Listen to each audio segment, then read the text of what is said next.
y las metas. Porque tú me comentabas que, claro, en este momento nosotros tenemos 66% de generación de renovables, ¿cierto? ¿Cuáles son las metas futuras en Chile? Mira, la meta principal en objetivos de porcentaje y en plazos. Claro, lo que más nos rige es ser carbono neutrales al año 2050. 2050. Y eso tiene que ver con que toda la energía pueda ser renovable de aquí al año 2050. Esa es como la meta que tenemos. Se ha ido paulatinamente aumentando la cuota de generación renovable porque curiosamente hemos ido lográndola antes de lo planificado. Entonces, no sé, en Bachelet 2 se esperaba un 10% de generación renovable, un 20%. Justo se te iba a decir porque nos quedan todavía 26 años para el 2050 y ya vamos al 76%, como que me parece que podríamos lograrlo antes, ¿no?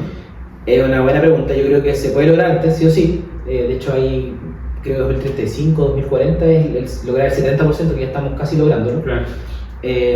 Pero hay que tener en consideración que cada vez es más difícil. ¿Y por qué es más difícil? Cada vez que los sistemas eléctricos tienen una mayor cuota de generación renovable variable, como la solar y la eólica, es más difícil lograr ese 100%. Entonces, del 90 al 100 es mucho más difícil que del 60 al 70.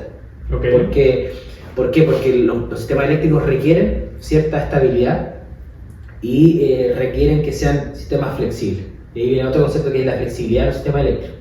La flexibilidad de los sistemas eléctricos tiene que ver con qué tanto puedo dejar de depender yo de cuando se me va el sol.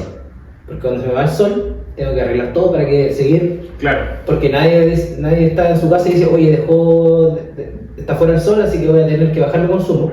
Sino que al contrario, prendo las luces, abro el refri, las industrias funcionan igual. Entonces, ahí lo que hay que hacer es que tener tecnologías flexibles de que puedan soportar esa bajada en la generación solar y suplirla de manera inmediata. ¿Qué es lo más rápido? Como se hace generalmente es con centrales diésel. ¿Por qué? Porque yo quemo inmediatamente el combustible y aumento generación.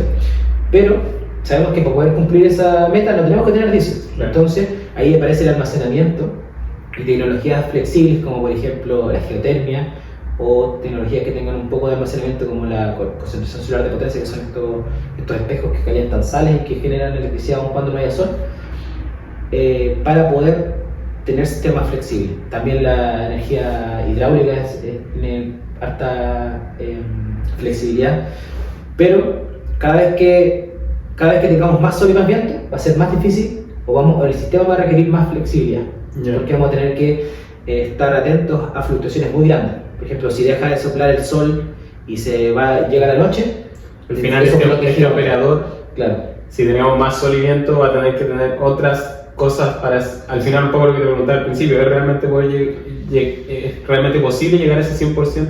¿Necesita otras cosas como para poder activar? Paraguay, por ejemplo, tiene un 100%. Paraguay tiene un 100%. ¿Y centrado en cuáles? Energía hidráulica. Tiene mucha energía hidráulica porque tiene una central gigantesca con Brasil. Brasil también está avanzado y tiene un 80-90% de... también tiene harta...